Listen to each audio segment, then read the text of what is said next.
Hey, how you doing? It's good to, where are you now? Sorry, go ahead. Have you heard what, It's good to see you. who's, Yeah, thanks. is the president really focused on the lower court nominees, or is there kind of just a structure? No president ever He's is, right? contracted it out completely. Every president does.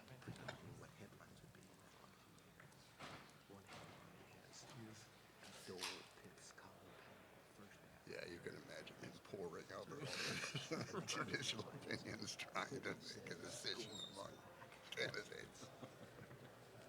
Fits his personality perfectly. Oh, ready? Okay, great. Hello, and welcome to today's panel on judicial deference and agency action. I'm Tom Griffith, and I'll be moderating our discussion. As a judge on the Court of Appeals for D.C. Circuit, about 2/3 of the civil cases I see involve federal agencies in some fashion. Lurking in the background in those cases is almost always the question of what level of deference we owe to those agencies on findings of fact, conclusions of law, and judgments of policy. My colleagues and I are called upon to answer that question frequently in a variety of specific contexts. Rarely, though, do we have the opportunity to step back and take a broad theoretical look into why we afford agencies the deference we do, to understand how the doctrines we apply today developed, and to evaluate whether some refinement or perhaps wholesale change is needed. These questions take on added importance, perhaps, in an age when federal agencies play an outsized role in our lives compared to times past, and when they've been given tremendous authority to act over huge swaths of our economy.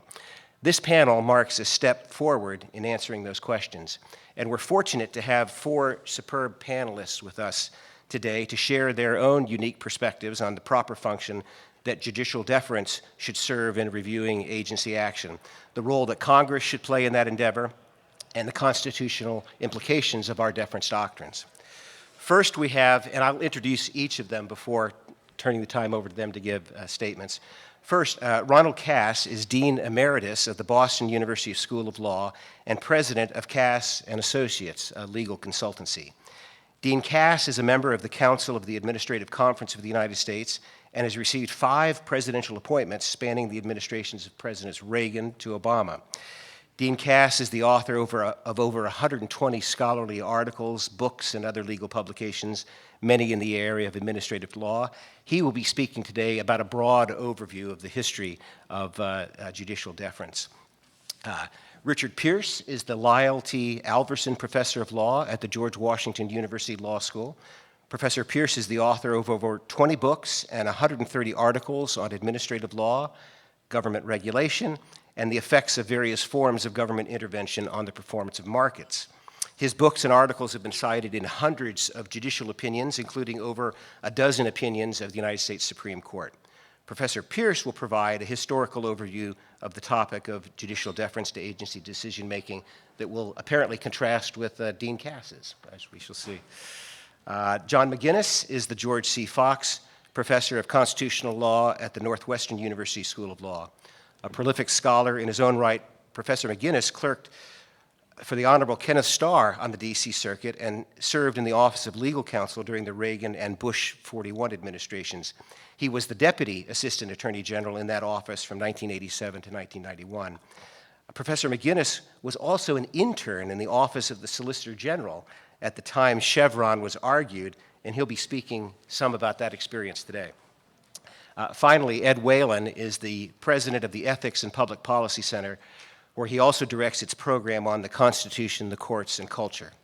Ed clerked for Justice Scalia, was the general counsel for the Senate Judiciary Committee, and was the principal deputy assistant attorney general in the Office of Legal Counsel during the Bush 43 administration. He will compare and contrast the views of Justices Scalia and Gorsuch on judicial deference. Each panelist will speak for 10 minutes. My job will be to tell them when the time is up. Following Ed's remarks, we'll invite the panelists to react to each other's presentations, and then finally we'll finish with a period of questions from the audience. Dean Cass. Thank you very much, Tom. Usually the panelists react while we're talking. I'm going to start with a reference to something that happened back in the 1920s when there were both theaters and newspapers.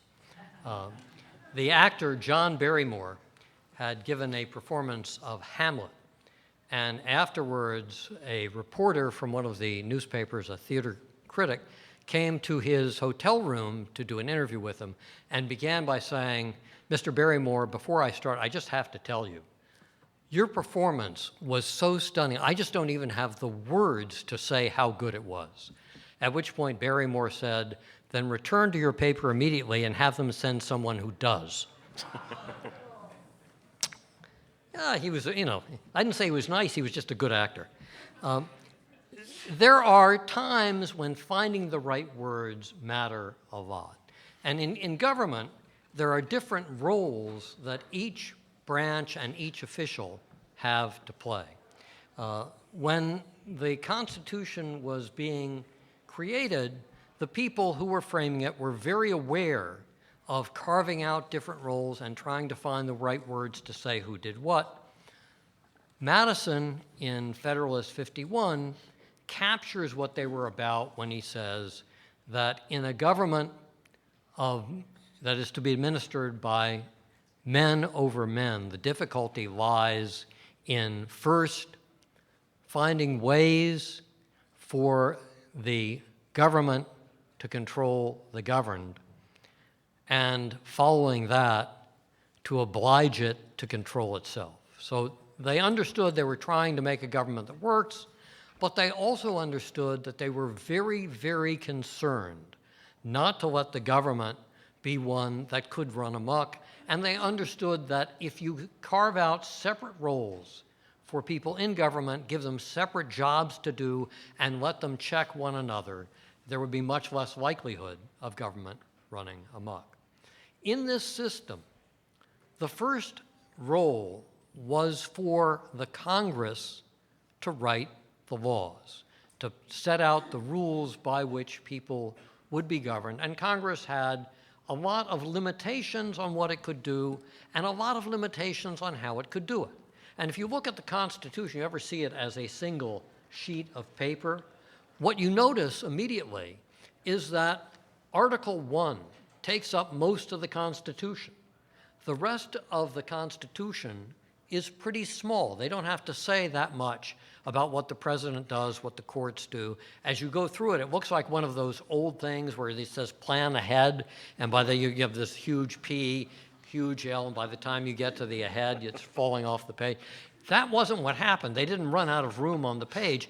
What they did was they figured out what mattered most, and what mattered most was for the people who write the laws, who write the rules, to have a lot of hoops they have to jump through in doing it. So they divided up Congress in different houses. They had them elected at different times by different constituencies. They had rules for passing laws. You needed not only bicameralism, but presentment and either a signature from the president or an override of his veto. They made it very hard to write the rules.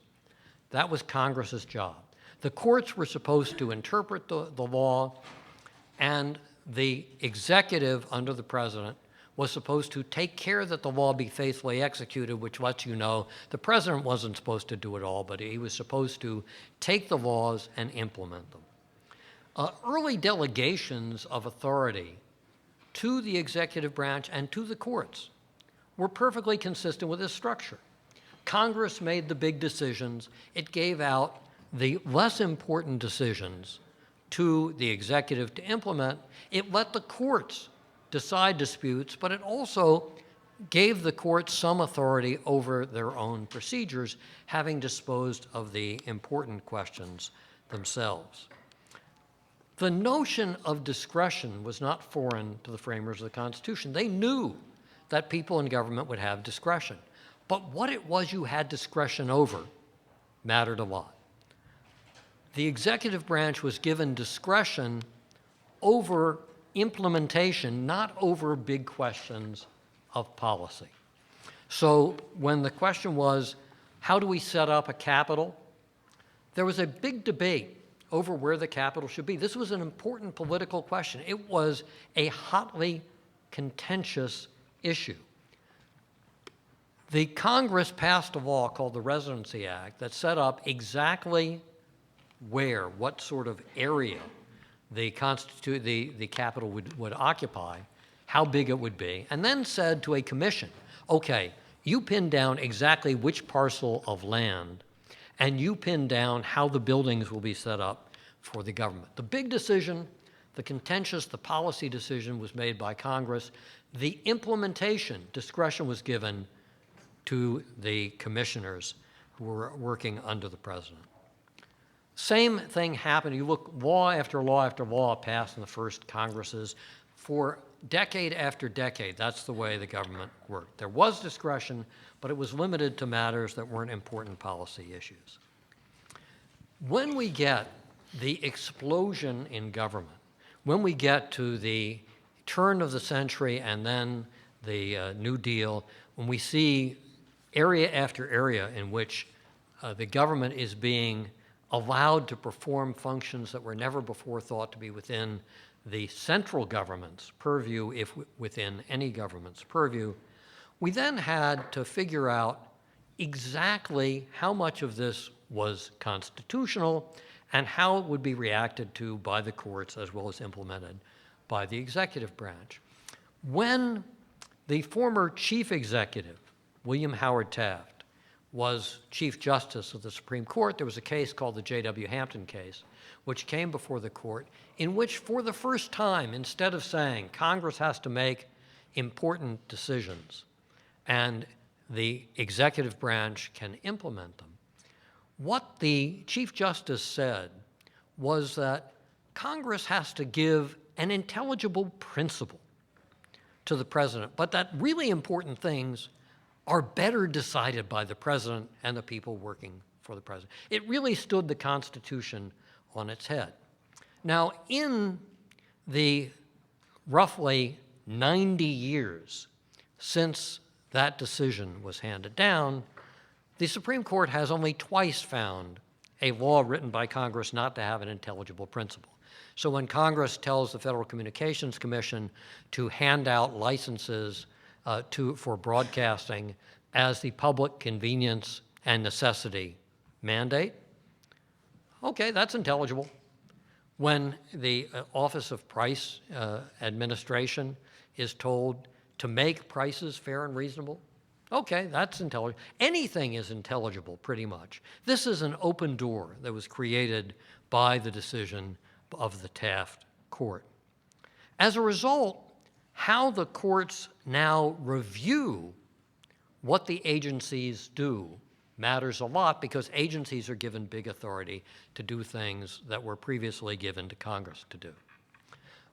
The Administrative Procedure Act, looking at the prior law, codifying it, changing it a little, says, look, here's what happens.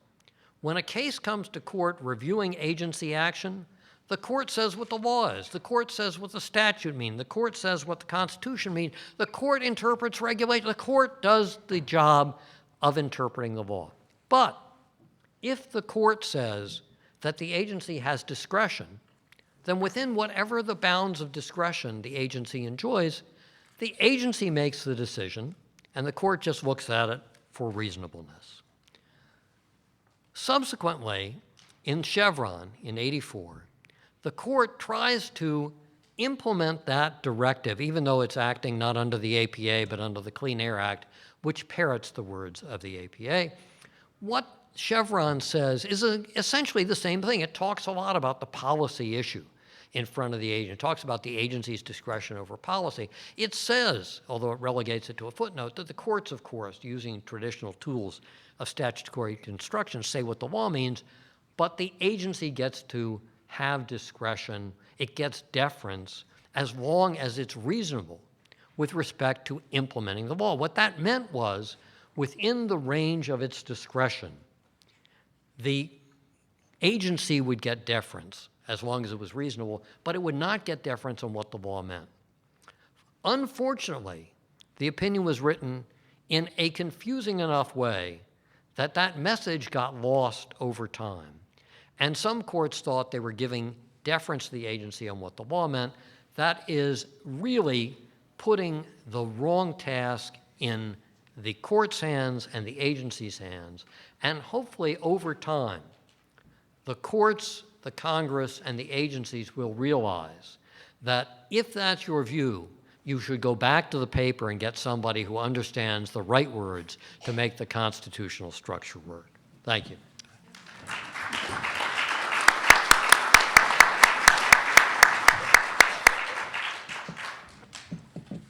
So like Ron, I'm going to talk about the history, but I've got an advantage. I'm actually even older than Ron is. So although I will say, much to my students' surprise, I was very young in 1789. So I didn't get an opportunity to, I wanted to hash this out a little bit more with Jimmy Madison and some of the other fellows, but I was so young.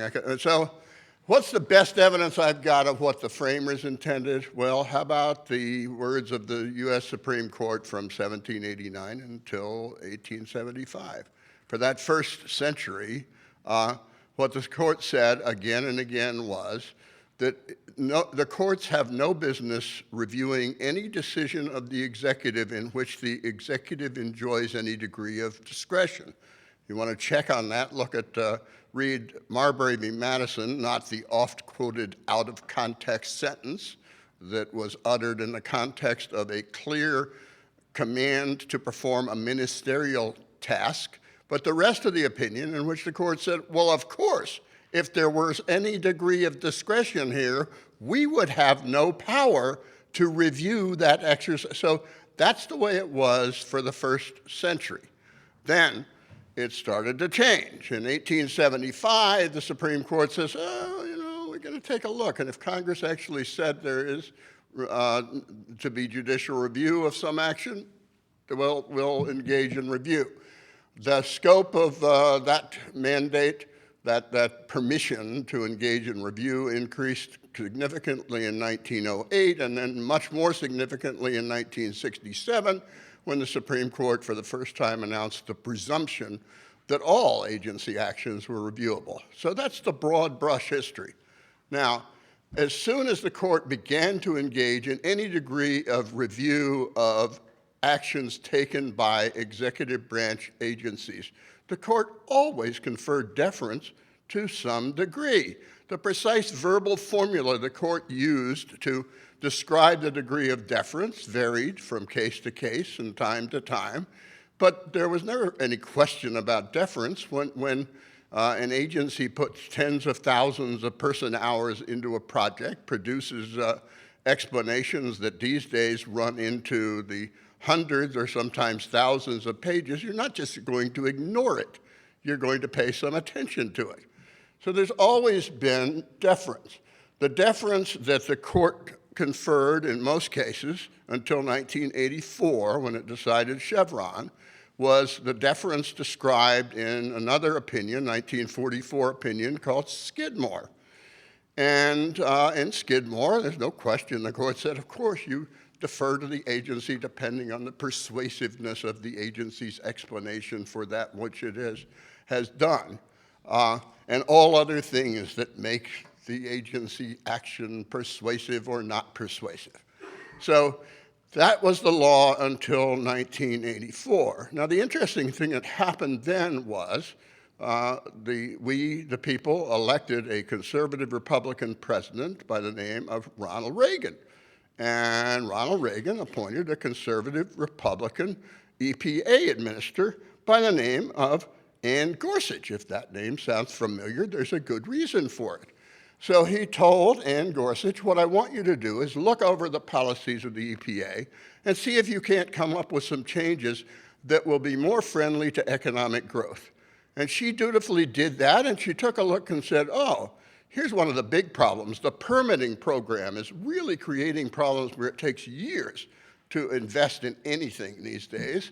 Why is that? That's because the EPA chose to interpret the ambiguous statutory term source to refer to each individual piece of combustion equipment. I am going to adopt instead something called the bubble concept, where source will refer to the entire plant site. It might include 20 or 40 or 50 pieces of combustion equipment. And that's my new policy. That went before a panel of the D.C. Circuit, 3 liberal Democrats, and an opinion written by Ruth Bader Ginsburg. Ruth Bader Ginsburg said, "The environmental advocates are right. This is a bad decision. I hereby reverse this decision." And so that went to the Supreme Court, where a Republican justice by the name of John Paul Stevens wrote an opinion saying that a politically unaccountable judge doesn't get to overrule a policy decision made by a politically accountable agency, pointing out that even though agencies are not headed by people who are directly politically accountable, they are headed by people who are appointed by the president, who is directly accountable to the people. And so on that basis, he announced a new test called the Chevron test. That immediately produced a big debate between 2 of the most distinguished administrative law scholars of the time, a fellow named Antonin Scalia, who thought this was wonderful. He thought this was exactly the right approach to use, and he stuck with that for at least 27 of his 29 years on the Supreme Court, and was the justice who most fervently supported the application of Chevron in virtually every context, including issues of jurisdiction, versus, on the other side, a liberal Democrat by the name of Stephen Breyer, then on the Harvard Law faculty, who got an award for writing an article in which he said, "Chevron's all wrong. We should be applying Skidmore." So that debate went on for, 30-some years. Like every other administrative law professor, I felt the need to jump in, and for most of the time, I was on Justice Scalia's side, though toward the end, I kind of flipped over to Justice Breyer's side. By the way, that's mainly because I saw the way Chevron was starting to work in an environment of extreme political polarity, where agencies make changes every time the White House changes hands, and I got uneasy with that. Skidmore explicitly incorporates as one of the factors a court should consider whether the policy at issue has been long-standing or whether it's a new or changed policy. And I thought that was probably a healthy thing to add. So just in the last few years, I've actually switched sides in that debate. Now, that debate is very reminiscent of the debate among the great religious scholars in the past about how many angels can fit on the head of a pin. I had wanted to put PowerPoints right up on that screen over there that showed the 2 tests and showed there's very damn little difference between them, particularly if you understand the administrative law doctrines that surround the 2 tests. There's just about no difference. It's the kind of thing that us academics spend endless hours debating because we have nothing better to do with our time, okay? So, all right, so this is an interesting academic debate. Then one day I wake up and I say, oh my God, everybody in the country is debating Chevron. And I say, okay, so I read this concurring opinion by this judge named Gorsuch, in which he seems to be saying, my mom had it wrong, Ruth Ginsburg had it right, and I'm saying, oh, that's interesting. And then I listened to his confirmation hearing for becoming a Supreme Court justice, and I hear Amy Klobuchar, the liberal Democrat from Minnesota, say, it would be a calamity and a crisis if the Supreme Court were to overrule Chevron. My view is nobody outside the academy would notice.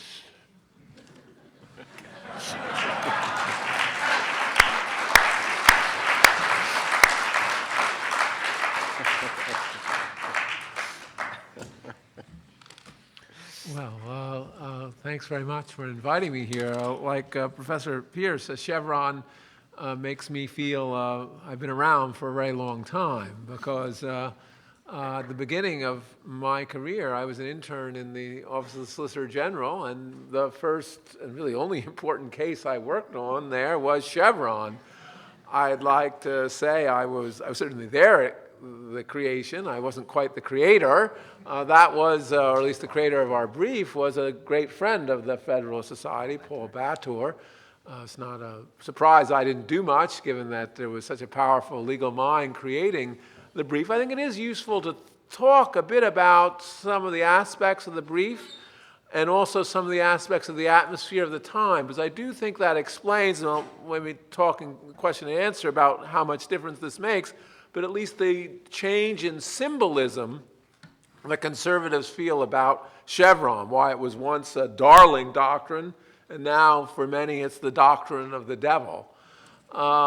Why is that change? And I think there's a perspective that I think I have, having been there at the creation and still being, in some sense, part of the conservative movement. So that's largely going to be a positive description of why things have changed. And then I'll say a few words about my own position on it, which I think is a somewhat a moderate one in this case. So, but let me set the stage. Professor Pierce has already described the issue about the bubble that was going to be a way of creating some kind of deregulation, and the D.C. Circuit decision by Ruth Bader Ginsburg. So that comes to the Solicitor General's office, and there's some question of whether we're going to appeal it. And as I recall, and I think I can say this with the distance of 35 years, the assistant to the Solicitor General thought we should not appeal it. It was very hard to argue that the better view of the law was not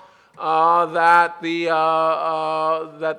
EPA had been right. It's a very complex matter. The source had been used in a variety of different statutes, and he thought the better view was that. Paul Bator was actually the first politically appointed Deputy Solicitor General, so you did see already some political accountability in that respect, really then took the brief over, and is not surprising when the law and the specifics doesn't seem to be so great for you. You move to more institutional arguments, and so already the brief is starting to move to be an institutional argument as it comes out in the Chevron case. And I would just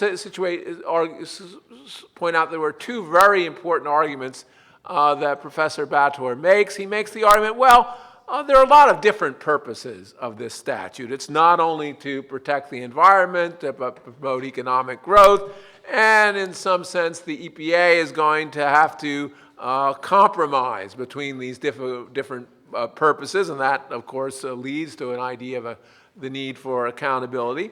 And the other argument that actually is, I think, in the brief is that there's an implicit delegation of some interpretive authority, not only substantive authority, but some interpretive authority of the statute to the administrator. So those are the arguments that I think are important to make in that brief.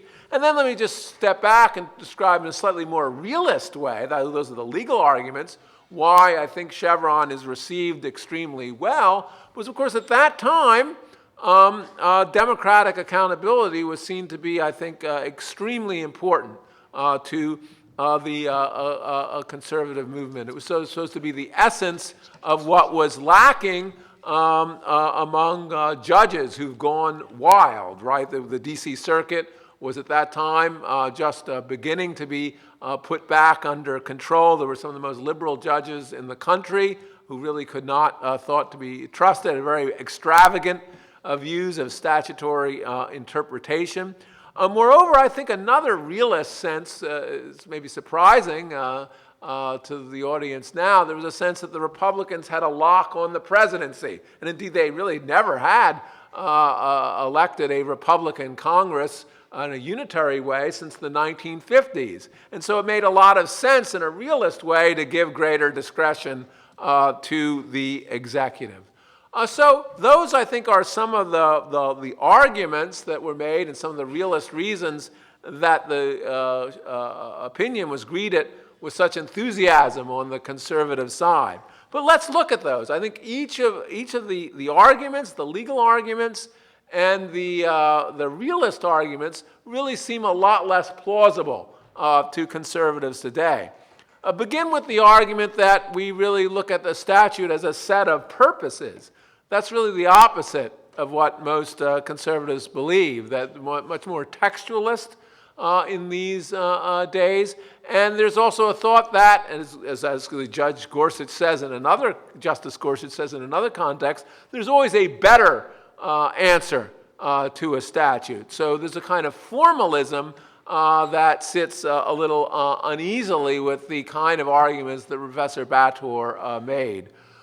Secondly, the idea that we should suggest there's some implicit delegation of interpretive authority sits very uneasily with the concern about the rise of the administrative state, because the problem with delegation, of course, is that it gives enormous authority to the executive, and that when you have implicit delegation of interpretive authority on top of that, you pile delegation on top of delegation. And that becomes a threat, or becomes actually an engine of the administrative state. And if that's your concern, Chevron starts looking like a very bad doctrine. Whether it's practically bad or symbolically bad, it's not one that conservatives are likely to buy into. And then we come to a more realist view. Well, it's not obviously so clear that the Republicans have a lock on the presidency or can't take over Congress. And so that, I think, has been that kind of argument, or really kind of, I don't know so much argument, a kind of sentiment that I think undergirded some people's enthusiasm for Chevron is dissipated. But more importantly, I think there's been a recognition that taking power away from judges and giving it to agencies is quite problematic in a realist way as well, because agencies are not politically neutral. There have been studies that suggest that the average career person in an agency is to the left of the median Democrat. And that is going to have an effect over time. Now, it is true that there are politically accountable people who are in charge, but frankly, not everyone is like will carry out the president's policies when his agency staff is against him. And indeed, it's almost impossible to do so. Having been in government, you almost always have to compromise in some sense with your agency staff if you're going to get anything done. And so if that's the case, if agencies themselves are not going to be very hospitable to conservative ideas, it seems very surprising to give them even greater authority. And so those are some of the real changes that I think have taken place that makes the conservative movement look much more askance at Chevron today than they did those many years ago when I was in the Solicitor General's office. So let me say briefly about what my position on Chevron is. There have been a lot of strong attacks from the conservative movement on Chevron. Some people even argue that Chevron is unconstitutional. Philip Hamburger's very interesting book on that makes those kinds of arguments. I'm sort of doubtful about that. I think Congress itself certainly has the authority to structure as a statutory matter the statutory interpretation of the courts. They can tell courts how to interpret statutes, what weight of evidence to give them, what you're going to have to show to overturn an administrative agency decision. What I find troubling about Chevron is the idea that this should not be done expressly, that there should not be some requirement that if we give interpretive discretion to the agencies, that we don't do that in an express way. You might actually think the APA already suggests that. The APA says that all interpretation is to be decided by courts, that's in some tension with Chevron. I'm not going to press that point here, but I think it makes a lot of sense going forward for Congress to pass some framework statute that suggests that unless we expressly give interpretive authority to agencies, it's going to be the courts that are going to make those decisions in their usual way. They may also say that we'll permit a Skidmore kind of deference. I would make a slight distinction between Skidmore and Chevron. Skidmore is a kind of epistemic deference when we think the agency is in some better epistemic position. It's not, I think, the more blank check of deference whenever it's reasonable, whenever it's, or at least not patently unreasonable, that we give that authority. I think that would be a better perspective because, again, that would force accountability on Congress for giving interpretive authority, for changing, I think, our basic structure of interpretation, which is that we generally do let courts interpret statutes, not the executive. I think that Congress can change that or can change the interpretive rules, but it should do so explicitly. Thank you very much.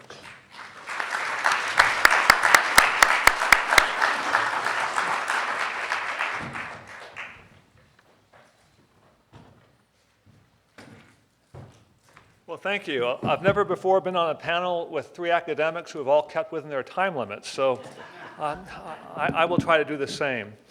As Judge Griffith mentioned, I'm going to be discussing the different positions of Justice Scalia and Justice Gorsuch. I think there's been some talk that perhaps Justice Scalia, in the end, came to a position near Justice Gorsuch's. I think I'm going to try to demonstrate that whatever convergence there might have been on some points, there's really a fundamental difference between their views. And I think this big difference illustrates a real tension within the conservative movement. Let's start with Justice Scalia.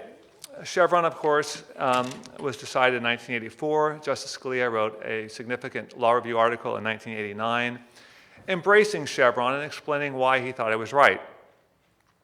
He highlighted that before Chevron was decided, there was, in every case, an ad hoc, statute-by-statute determination, which he said was a font of uncertainty and litigation, over whether the statutory ambiguity was one that Congress wanted courts or agencies to resolve. And he thought that Chevron was valuable in eliminating that ad hoc judgment at the outset and instead in creating an across-the-board rule. Now, of course, you could have had one rule or the other. He thought the across-the-board presumption that agencies were entitled to deference in implementing an ambiguous statute best reflected the administrative state. It was a very useful, bright line. He, of course, did not believe that Chevron was constitutionally mandated, but he also clearly did not believe that it was constitutionally problematic in any way whatsoever. Now, you see on Chevron what you see, I think, in some other areas of Justice Scalia's jurisprudence when he comes in with existing precedent. He did not at that time try to justify Chevron as an originalist matter, that is, as a proper interpretation of the Administrative Procedures Act. Indeed, as we'll see later in his career, he questioned whether it was faithful to the APA. Of course, Justice Scalia also applied so-called Step 1 of Chevron with more vigor and rigor than many others. At Step 1, the challenge is, of course, to determine whether or not the statute is ambiguous. He brought to bear on that question all the tools of statutory interpretation, and I think was much readier than others to determine that the statute was not ambiguous, that it spoke to the question at hand, and therefore there was no need for deference. Justice Scalia's big objection was to a case called Meade that was decided in 2001. Meade, he was in solo dissent in this case, and in Meade, an opinion by Justice Souter, the court, in Justice Scalia's views, basically abandoned the great virtue of Chevron and instead recreated this ad hoc inquiry, which I believe some call Chevron Step 0, on whether or not you get into the Chevron framework at all. And in his dissent, he basically said, Meade has replaced Chevron. Meade has effectively overruled Chevron by creating all this uncertainty at the outset. So he vigorously objected to that ruling. As Professor Pierce indicated, he believed that Chevron should apply to all sorts of administrative decisions, not simply to those done in a more formal way. And he certainly opposed the vague ad hoc test that Justice Souter embraced and that Justice Breyer especially encouraged. Well, fast forward 4 years, there's a case called Brand X, which many of you may know this case better than I, but let me describe it succinctly. Basically, the court was deciding the question, what happens when at time one, a court determines the meaning of an ambiguous statute without according Chevron deference, and then at step 2, the agency has given a different interpretation to that statute, an interpretation that would ordinarily call for Chevron deference. And the court said in Brand X that the agency's interpretation is entitled to Chevron deference and that the previous judicial interpretation of the statute could effectively be overruled going forward. Justice Scalia saw that in part as an effort to mitigate what he thought were the bad consequences of Meade, but he also opined that he thought that this essentially agency overruling of a previous judicial decision was, quote, probably unconstitutional. And we're going to see some convergence between him and Justice Gorsuch on that point. I'm not sure that I agree with either of them on that point, but that's one area where they converge. More recently, back in 2013, Justice Scalia wrote a majority opinion in a case called City of Arlington, where the ruling itself was 6-3, but the divide on the court was 5-4 on basically whether you're going to prevent Meade from expanding even further. That is, prevent even more of an ad hoc exception to whether or not Chevron applies. And then in his last full term on the court in 2015, in a case called Perez, Justice Scalia suggested that Chevron is incompatible with the APA. In that case, he rejected our deference to an agency's interpretation of its own regulations, but he did not go so far there as to say that he was calling Chevron into question. But again, the key thing I want to emphasize here is that his opposition was to how Meade, in his view, eviscerated and replaced Chevron. And I think his real doubts about Chevron were because Chevron, as he understood it, no longer existed after Meade. Now, in Justice Gorsuch, in his concurrence in Gutierrez-Brizuela, he took the position that Chevron itself is constitutionally suspect, or indeed wrong. Position of Phil Hamburger, and I believe, I'm not quite sure how flatly Justice Thomas has expressed this position, but much closer to Thomas's position certainly than Scalia's. First, he said that in telling judges they must allow an executive agency to resolve the meaning of any ambiguous statutory provisions, Chevron seems, quote, no less than a judge-made doctrine for the abdication of the judicial duty. What you have here is a very strong sense of the notion that it's for the courts to say what the law is. Secondly, on a separate basis, he said that Chevron, by conferring or delegating this legislative authority to executive agencies, violates the separation of powers, invests the power to decide the meaning of the law in the very entity charged with enforcing the law. He further expresses the view there that Chevron is inconsistent with the APA, and that, again, consistent with his constitutional view, quote, there's good reason to think that legislative assignments like these, that is, like his reading of the APA, are often constitutionally compelled. He discussed Meade, but not in objecting to it, as Justice Scalia had, but in illustrating the practical problems that Chevron supposedly presents. I think Justice Scalia would say, no, those practical problems arise only when you fail to apply Chevron across the board. They're not arguments against Chevron, they're arguments against diluting Chevron. And then, on Brand X, like Justice Scalia, he saw that as, he took a stronger view, saying this is an unconstitutional revision of a judicial declaration of the law by a political branch. But unlike Justice Scalia, he saw Brand X as following logically from Chevron. So again, I think you see here two sharply different views that have consequences for what Congress can do in the future. Is there a role for Congress to legislate or not? Consequences for what the court may do in the area of administrative law. So with that, I'll leave it to your questions and our discussion for more. Thank you.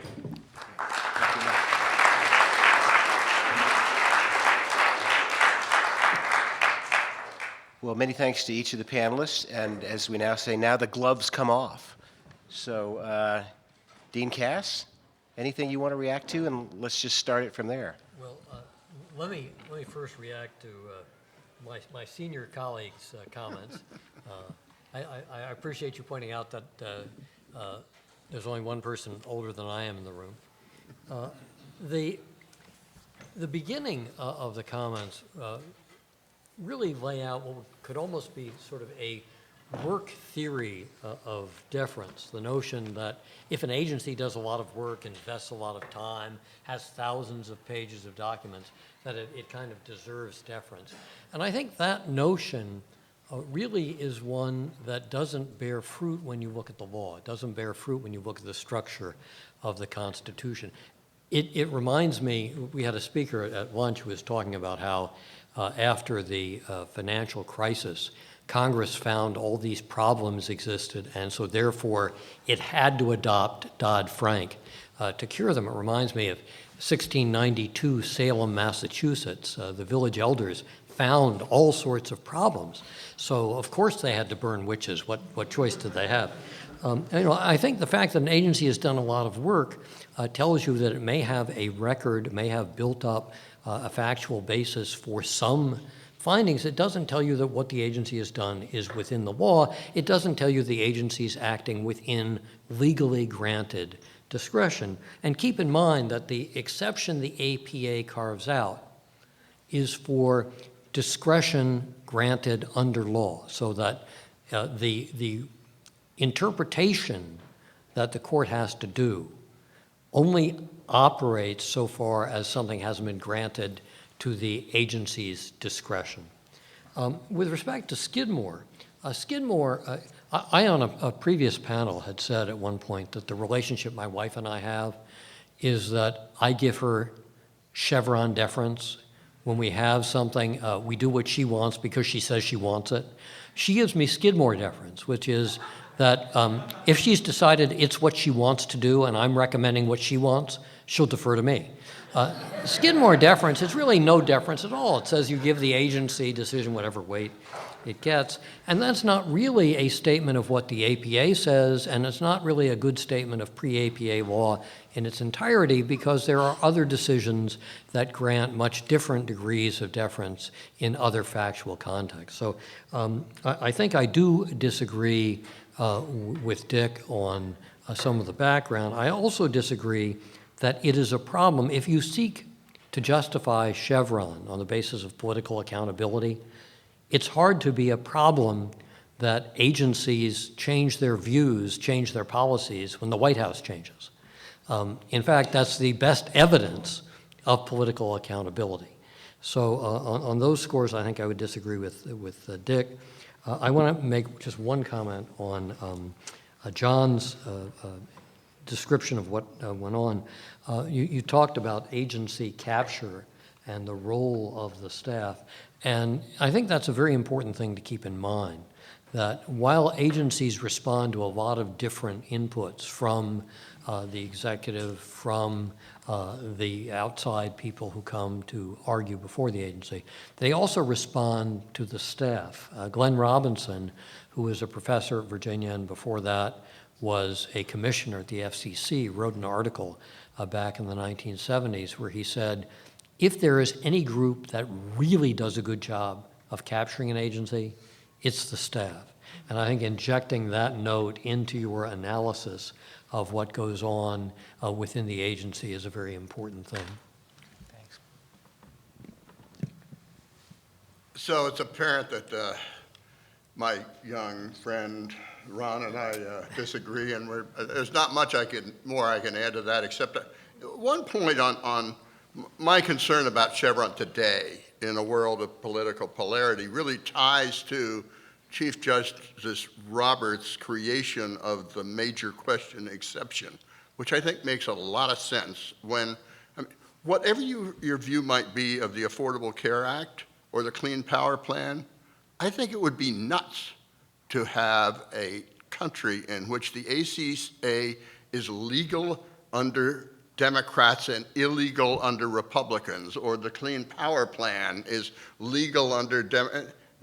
We need a little more temporal stability than we would get if you apply Chevron deference in the kind of extremely polarized political conditions we have today. So that's really a pragmatic concern I have about the effects of Chevron today, and I think that's one of the things Chief Justice Roberts is trying to avoid with his major questions exception to it.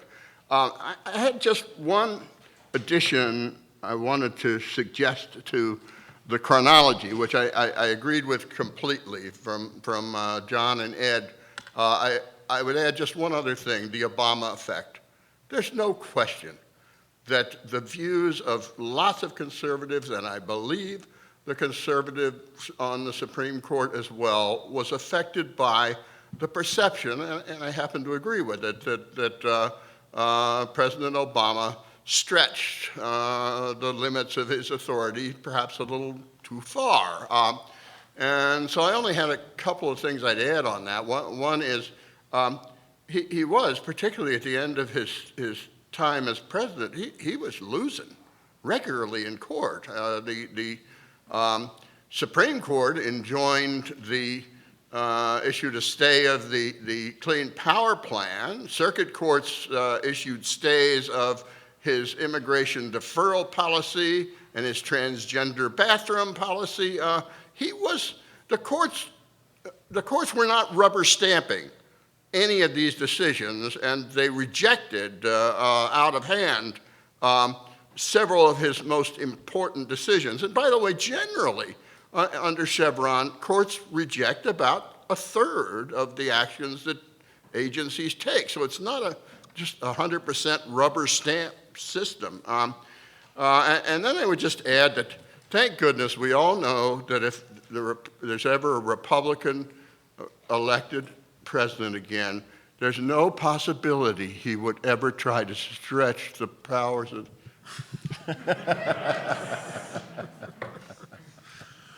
Well, so I'll just say make a few points. One, I'd like to begin with very much agreeing with Dick's point on polarization. Indeed, suggests that the problem may be even worse than he describes it, and raises questions about the nature of democratic accountability.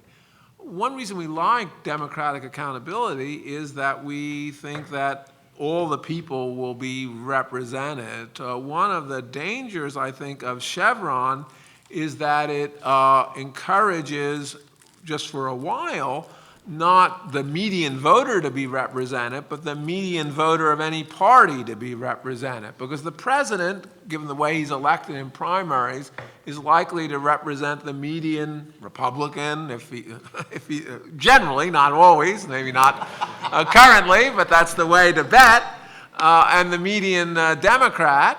And if we do see policy changing between those extremes, where it's a little odd to say that's democratic accountability. It's all of the centrists in the country are really less represented. Moreover, you might actually think there'll be a feedback effect into polarization. That's going to make us more polarized because each side will get angrier and angrier at the extreme positions of the other side. So I do think that is a concern with the way Chevron might work, and makes sense of, I think very much makes sense of Justice Roberts' idea of the major questions. I say I would prefer to go back to a situation where we didn't really have Chevron. Other way of suggesting that is that Chevron was wrongly decided, because Justice Scalia is right, that it really ignores some basic tenets of the APA, that questions of law and interpretations of statutes per se, which is language from the APA, is for the court alone. I would think that is somewhat inconsistent with Chevron. I don't think it's necessarily inconsistent with Skidmore. Epistemic, we see all the time courts giving some epistemic deference to other actors, even including Congress. If the first Congress gets some epistemic deference, even in interpreting the Constitution, but it seems quite a different matter to give actual authority to the agency. That seems to be in tension with Chevron. I think with APA, in tension with our default structure of the separation of powers. And I'd like to see us move back to a presumption, sort of the opposite presumption of Chevron, that the questions are for the courts. Certainly Congress may be free to change that. Well, let me build on that, because I think that one argument against Chevron is that it misunderstood the incentives that members of Congress would have and how they would respond to those incentives. Again, Chevron merely established a default rule against which Congress could legislate. So in theory, you could have had statute after statute after statute in which Congress said, the Chevron rule of deference to agencies shall not apply under the statute. Instead, we want courts to resolve any ambiguities they find. Has that ever happened? I mean, has Congress ever legislated away from the default rule? I don't know the answer to that. If so, it's not common. And of course, part of the reason for that is because it's very easy for members of Congress to duck accountability, to punt issues to the agency. When the agency then decides things in a way that their constituents don't like, well, that's another opportunity to solicit campaign funds from the constituents and have another round of legislation. You have incentives, in other words, that do not encourage Congress to legislate clearly, do not encourage them to resolve issues. Perhaps the contrary default rule would have worked better, though I suppose Congress might then simply have found it convenient to adopt legislatively a blanket Chevron rule. Okay, great. Well, if I can start the questions or get into the discussion here, I have a deep interest in the doctrine, and maybe I can introduce that with an anecdote. I had been on the D.C. Circuit for about 6 months or so, and was feeling especially inadequate because so many of the cases, as I'd go into oral argument, I didn't have any idea what they were talking about because they were so complex. And so one of my more senior colleagues took me to lunch, and I asked him, I said, how do you do this? The record is so thick and the issues are so complicated. How do you do it? And he looked at me with a smile on his face and he said, defer, defer, defer. That's our life. And so my wife is really interested in Chevron because it means I have more time. Since you introduced the familial. But I actually find this discussion interesting as an intellectual matter, but quite troubling. Because the takeaway that I get from many of your comments is that one's approach to this issue is driven in large measure by politics, right? And we see that in the reversal of fortunes. At least I don't. That seems to be the case. And if that's the case, I find that very discouraging. When I first got involved in the Federalist Society way back in the day, it was all about neutral principles, limited government, limited role of judges. And yet now we seem to, there's a narrative that can describe what's taken place here, is that it's largely driven by politics and that these legal arguments are then tools of the political. Can someone disabuse me of that notion, Well, I can't. I'm feeling mugged by reality now. I can't disabuse you of that notion, but I think it overstates it. I think there are certainly a lot of people who were enamored of Chevron as they thought they understood it when it was written, which was to say that Chevron said, like the APA said, courts decide what the law means when the law doesn't have a clear meaning and an agency is administering a statute. Maybe it is intending to let the agency have some discretion over the policy space there within the bounds of reasonable interpretations of the law.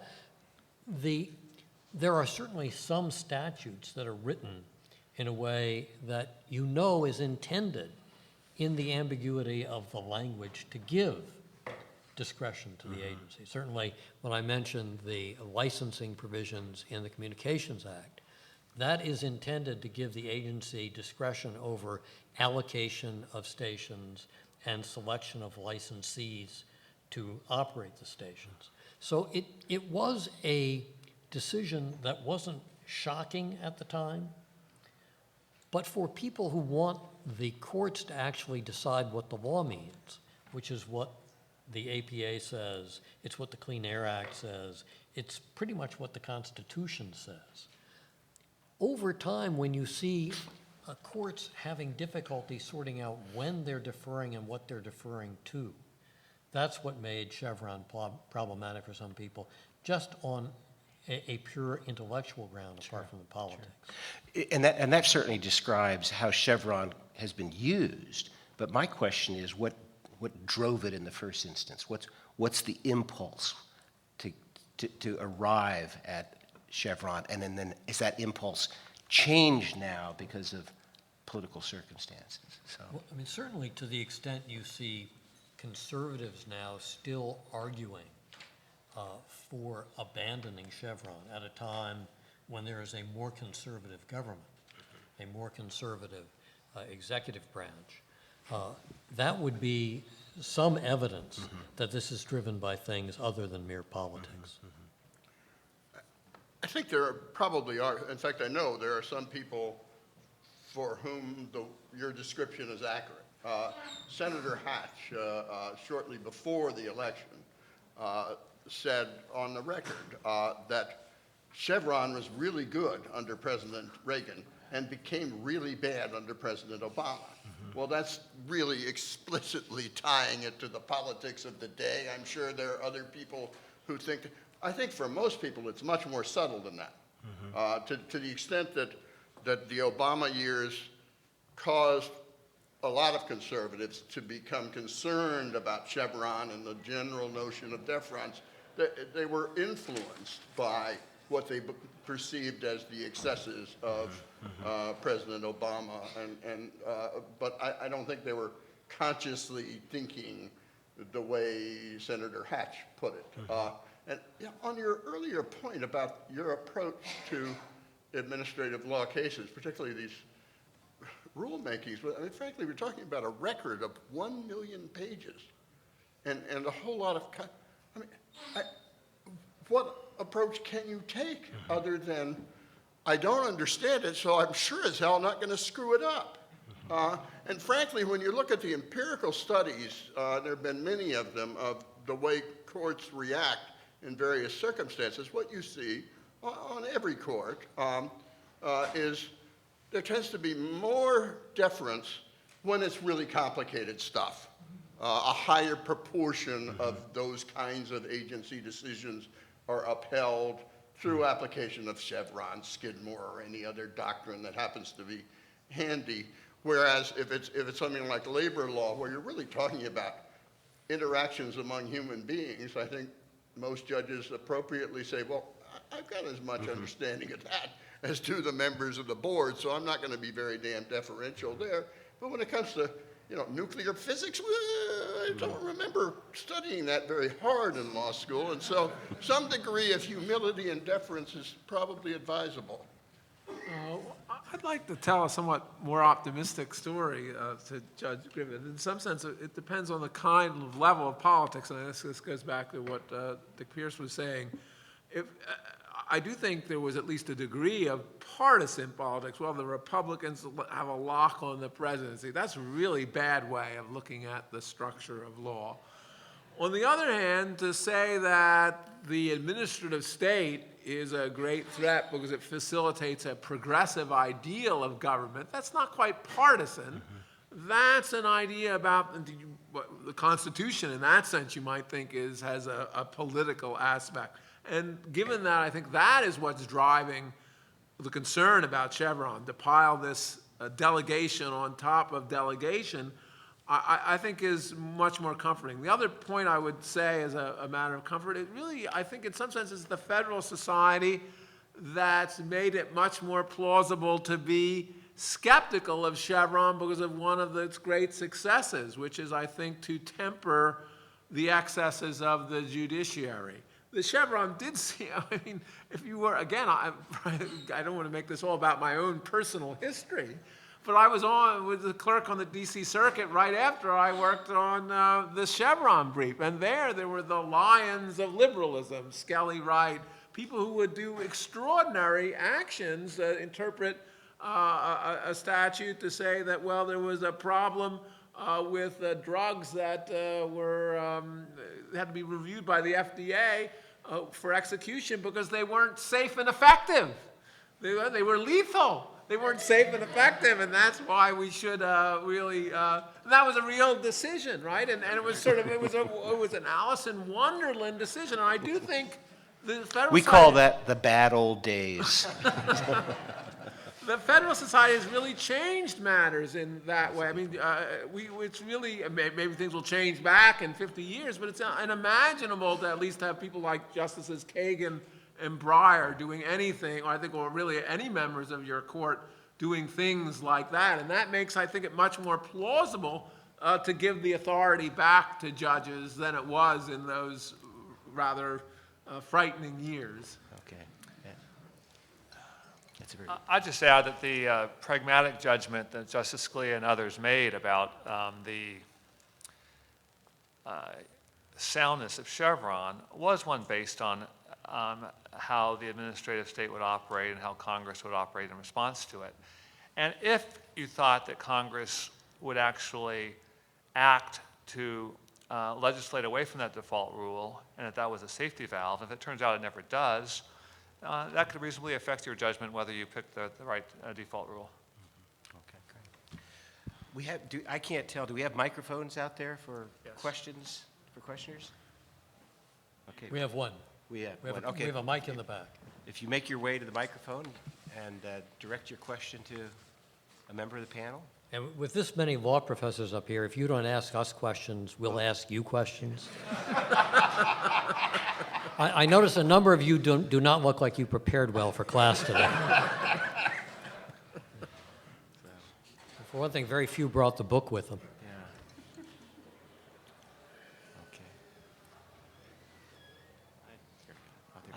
Okay. I have a question, Dean Cass. I think you've heard me ask this question before, but it's about ambiguity. And forgive me if this was covered. Is this a clear question? Well, we'll see in a moment. But it seems to me that these calls to get rid of Chevron don't actually address the central issue, which is the existence of ambiguity, right? Because if you undo or abolish Chevron, you're still going to get statutory ambiguities. Sometimes the best reading of a statute still suggests that someone somewhere is going to have to fill in statutory gaps. Now, a lot of conservatives are okay with that, and they say, well, it's the court's job.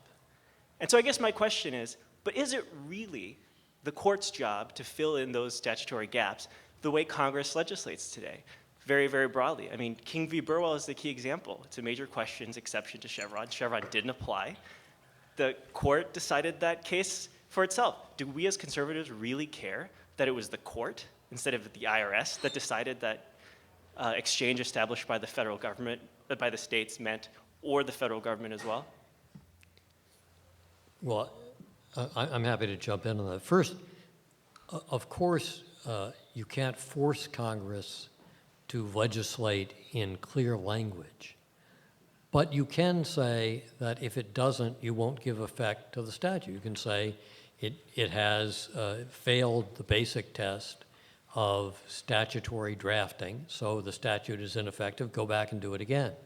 Another thing you can do is you can actually interpret the statute, and you can interpret it either to say, here's what it means, or to say what it means is that, in fact, discretion over this issue within a certain space is given to the agency. I want to say one thing, though, about the major questions point, which is one that was raised earlier. The way the major questions exception comes up is not really as an exception at all. It starts out as a very straightforward in Brown and Williamson. It's a very straightforward analysis of what the law meant. And simple statutory canons of construction say, if something isn't clearly inside the statute, and it would have been shocking to have it inside the statute, and nobody at the time read the words to mean this, and for 70 years they denied that it did mean this, maybe it doesn't mean that.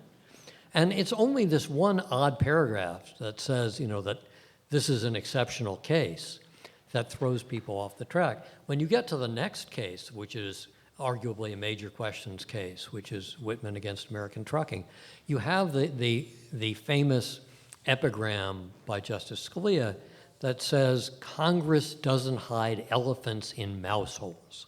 If you're going to make a shocking change in the understanding of what a law means, maybe you should have Congress first go back and revisit the law rather than doing that.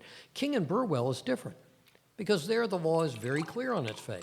When it talks about an exchange established by the state under Section 1311, that does not mean an exchange established by the federal government through the Department of Health and Human Services under Section 1321. It's a different section, it's a different mechanism, and you may say that that's an important question. You may say that that reading of the law, which is absolutely clear and plain on its face, violates what you understand to be the inchoate purposes behind the law. But saying that this is a major question in the same sense as the Whitman against American Trucking or the Brown-Williamson against FDA cases really is a dramatic change in the understanding of what that means. And so I think to conflate the two is to create a very new and different doctrine. Not that I'm criticizing the Chief Justice. If I would just come in, I think I want to push back a little on the premise of the question was that there's necessarily irreducible ambiguity in law. I know that's a very common view post-Llewellyn, but the way I see it is that the nature of law, its traditions, the canons of interpretations are a kind of machinery that should give better answers. I think Justice Gorsuch makes a very similar point. It's not that it's clear that one answer is so clearly better than the other answer in a statutory interpretation. There's something to be said even for a slightly worse view, but that doesn't mean there's ambiguity. I think that is to sell law a bit short. Next question, please. Kyan Hudson from Gibson Dunn. Thank you all for being with us this afternoon. Professor Cass opened up his remarks with a discussion of the genesis of the intelligible principle rule, and I think that's appropriate.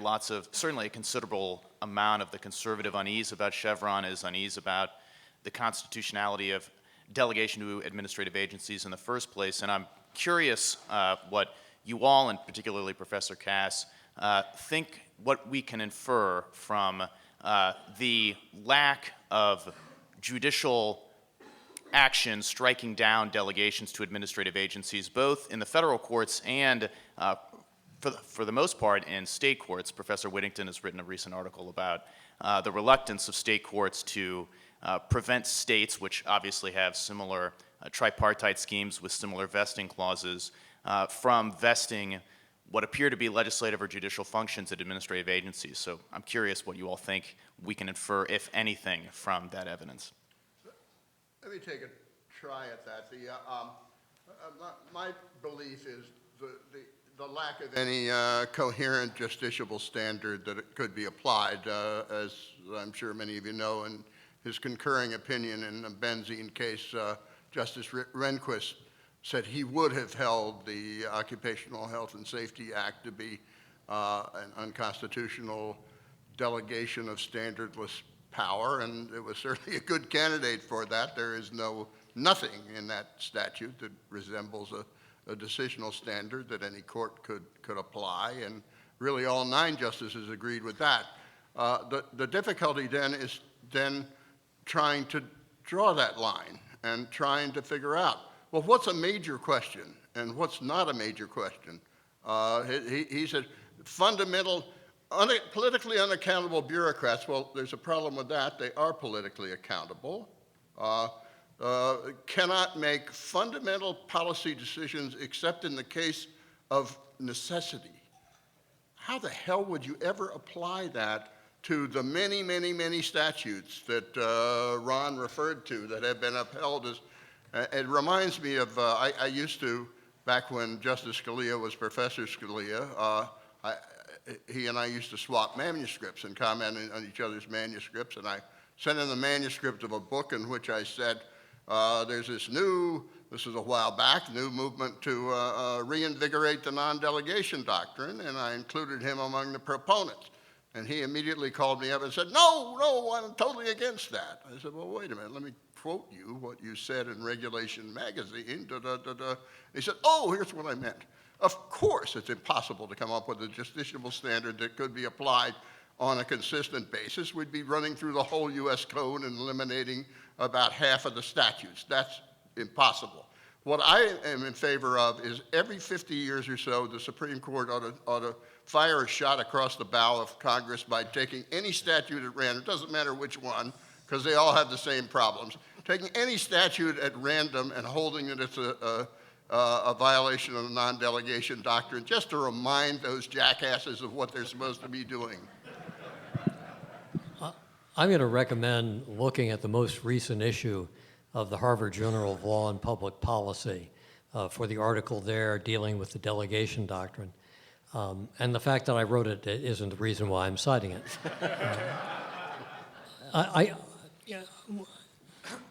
Justice Scalia and I were friends for 40 years, and we argued about very little, but we did argue about Chevron and delegation.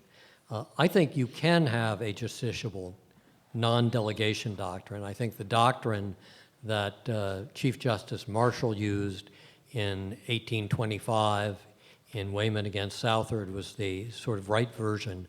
And there's another piece of it that Justice Scalia contributed when he wrote his dissent in the Mistretta case, where really he said, Congress can't give out authority, which is essentially freestanding authority to legislate, which isn't part of the essential operation of executive action or judicial action. And I think if you put what Chief Justice Marshall did together with what Justice Scalia did in Mistretta, you have a very workable non-delegation doctrine. It doesn't prevent the government from doing everything it's doing. It allows the government to give out a lot of discretionary authority, but it still requires Congress to make important political decisions itself. And that would undo some of the parts of the administrative state. There's no doubt about that. But I don't view that as a positive or a negative. I think it is a constitutional requirement, and it is time for courts not to shy away from doing things that are uncomfortable in the public mood of the day when those things also are necessary to implement the Constitution as written. I always think it's useful to understand Chevron in light of the massive expansion of standing doctrines that happened in the 1960s and 1970s. Namely, when everybody can sue about everything, it sort of becomes kind of compelling to have some doctrine to give some breathing room to agencies. And maybe that's what Chevron is really doing. And so my question for the panel is, if we're going to have a discussion about Chevron, don't we have to have also a simultaneous discussion about those standing precedents that were expanded upon in the 1960s and 1970s?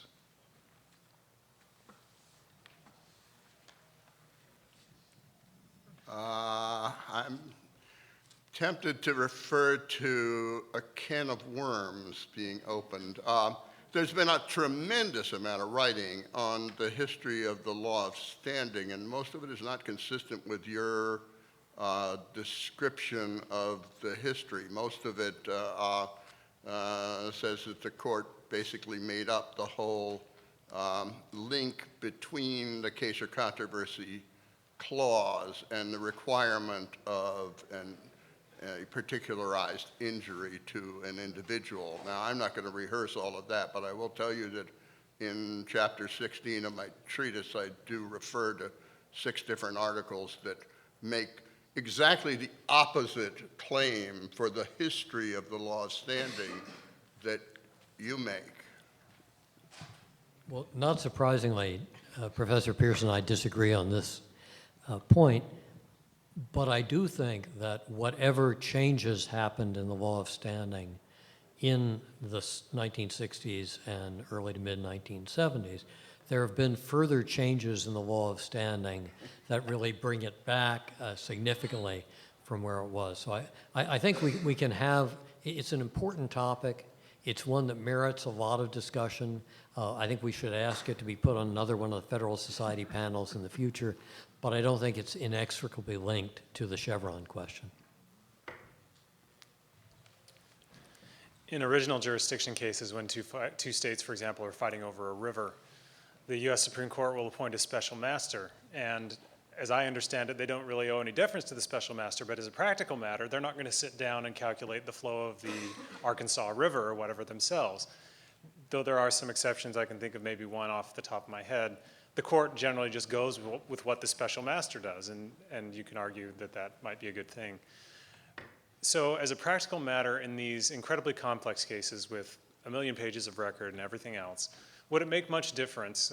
It probably would make some difference. I don't want to sell the law short, as was said earlier, but would it make much practical difference when what the judges are going to defer to is naturally going to be somebody who has put in that work or has an expertise in the area?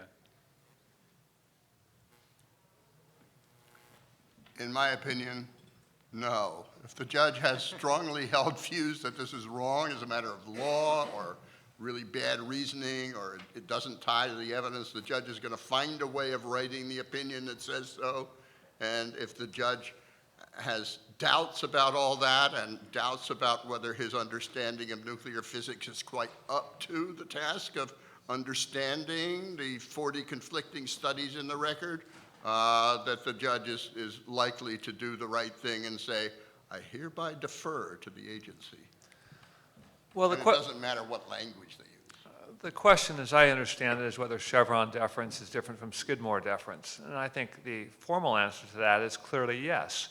Now, maybe in practice you have judges misapplying Chevron and not deferring as much as the formal test would indicate.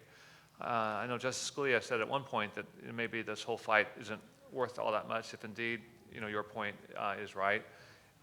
It would be an empirical inquiry and a difficult one to undertake, I think.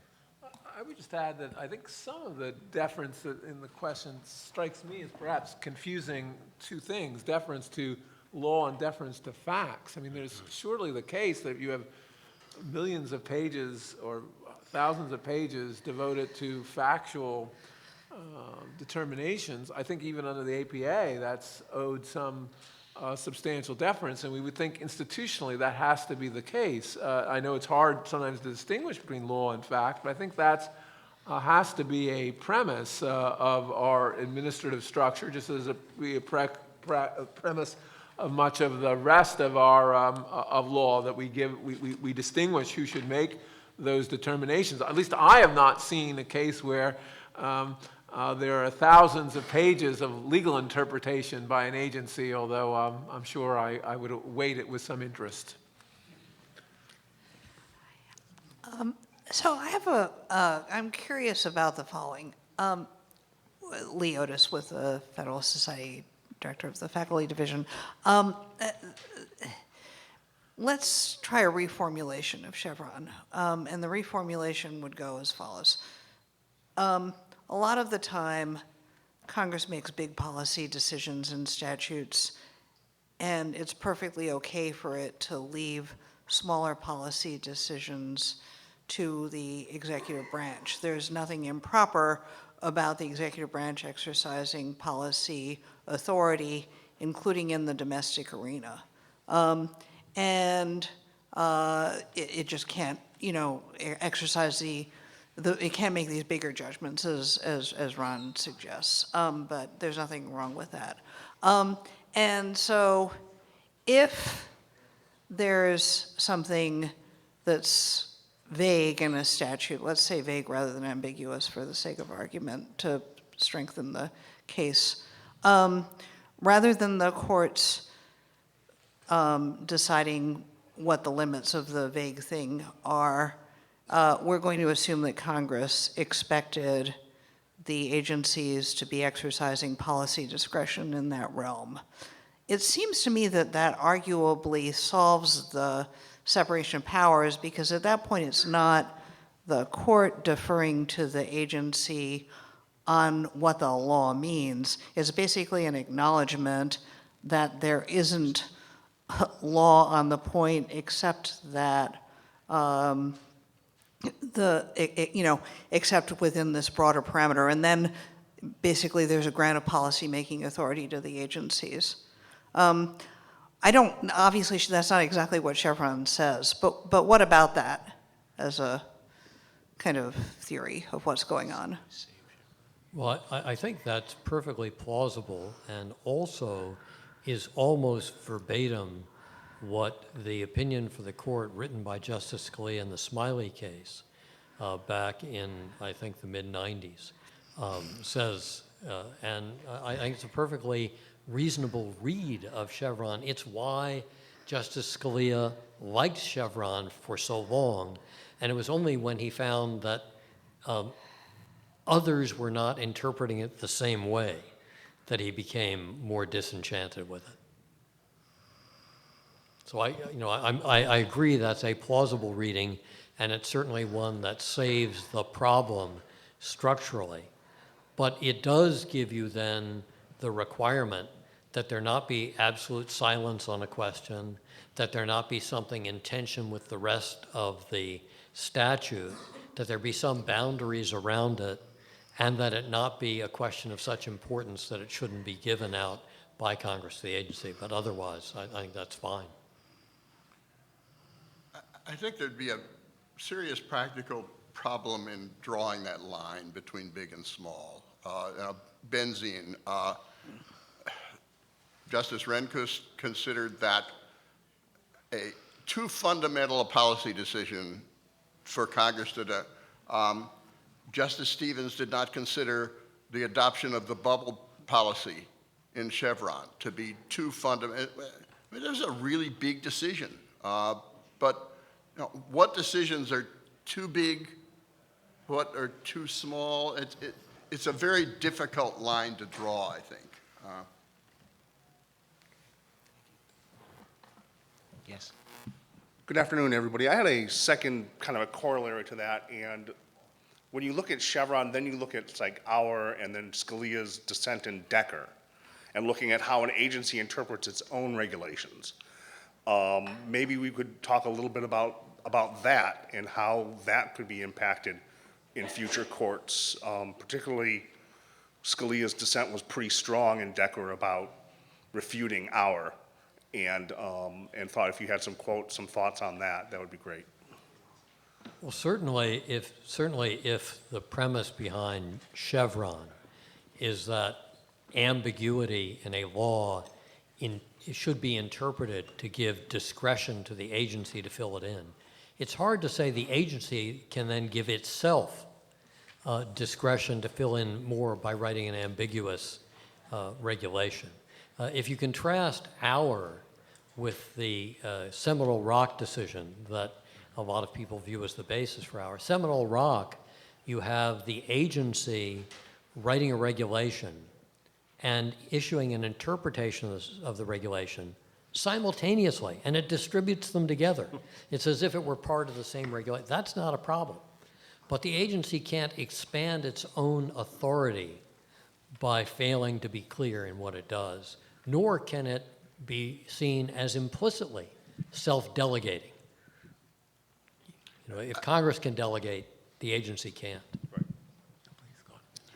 I agree with Ron on that, and I would just note that was that when Justice Scalia criticized Auer and said he'd be it's a good candidate to overrule, he cited John Manning's article, which that was his tenure piece when I was his colleague at Columbia. It's an article I know well. And John said, Chevron's great, Chevron's right, but Auer's wrong for exactly the reasons that Ron mentioned, that it's basically self-delegation, and it creates an incentive for agencies to issue vague rules, ambiguous rules, that they then would have complete discretion to fill in through issuance of interpretative rules. So it's pretty easy to distinguish. I'd just add one other point here that's fascinating. The Senate version of the Regulatory Accountability Act, at least the version that was introduced about a week ago, would replace our deference with Skidmore deference, which I thought was really interesting, and I'm not sure it would have any effect, but it's certainly interesting. It doesn't seem entirely coherent, but that's not a surprise, I guess, from Congress. But let me just point out that there is, I think, some tension, between saying, well, our deference, there's a problem with our deference, but Chevron deference is just fine. I mean, I think you can certainly say it analytically, because of course, Chevron deference does give certain incentives to Congress. It gives incentives to Congress to avoid accountability by writing ambiguous statutes and saying to one group, well, this is really going to help you. And to the other group, it's going to help you as well. And that's a real danger of Chevron. So some of the incentive questions, I do think, are not completely different when we think about Chevron and our. Hi, I'm Sean Callahan. Thank you for taking my question. The comments that Professor McGinnis was making about how legal ambiguities are reductible according to legal tools, it prompted my question, although the question is to everybody. At some point in the Chevron analysis, the court, if the court's affirming the agency, the court's implying a judgment that the agency's interpretation is permissible. But if the interpretation is reductible according to legal tools, how can any interpretation to the contrary be in the relevant sense permissible? So put differently, if there is an ambiguity, but the judge, expert in statutory interpretation, is convinced as to how that ambiguity should be resolved, isn't that the end of the story? How can a different interpretation be permissible? I think it may depend on what you think of as permissible. I think many people would have interpreted as permissible as being within the realm of plausibility, right? And my perspective is that there may well be, maybe plausible to interpret a statute one way. It's still not the better interpretation of the statute. So I do think it is consistent. I think in some sense Scalia was quite a bit of a formalist, and I think that may have been the way he viewed it as well. I can't speak obviously for the justice, so I don't think that's necessarily inconsistent depending on what you think permissible is. Permissible, I don't think meant that there was only one view of the statute that was permissible. There were a variety that were permissible. Some were surely out of bounds. My point is that I think law, in a formal sense, and I think this is a very controversial position, I would certainly admit it, that there is a better answer even among, quote, permissible answers. I would just point out that while in the test itself, the court refers to it as permissible, 3 other places in the opinion, the court uses reasonable instead of permissible. That has always meant to me that they were incorporating the State Farm arbitrary and capricious duty to engage in reasoned decision-making into part 2 of Chevron. That has always been a controversial view. I am happy to report that the Supreme Court in 2 opinions in the last 3 terms has said that. On the other hand, I'm unhappy to report that both of those were opinions written by Justice Kagan, and when I asked her if that's what she meant, she said, I didn't really mean to make a big point there. And I said, oh, okay. So, but I've always viewed step 2 of Chevron to include not just the limits of ambiguity, and certainly, source can mean a lot of things. There are things it can't mean linguistically, but also that it had to be explained by the agency. And in the rest of the opinion, Justice Stevens goes through in some detail the reasoning of the EPA in support of its change in interpretation of source. Great. Well, thank you very much. Will you join me in thanking the panelists for their excellent contribution?